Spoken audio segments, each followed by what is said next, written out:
Hindi mo kailangang magpanggap. Tinatanggap ka ng Diyos kung sino ka.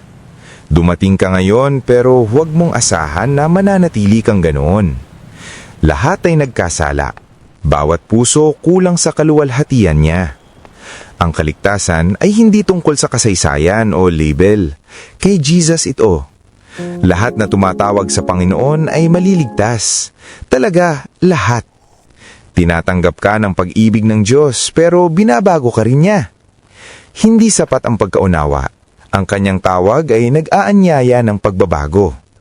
Walang paghatol muna. Bago pagbabago, tinatanggal ng biyaya ang kahihiyan. Magsisi, baguhin ang direksyon, maniwala, magtiwala ng buong puso kay Jesus. Sundan siya araw-araw. Isuko ang iyong buhay at puso ng lubusan. Hindi ka itinataboy ni Jesus.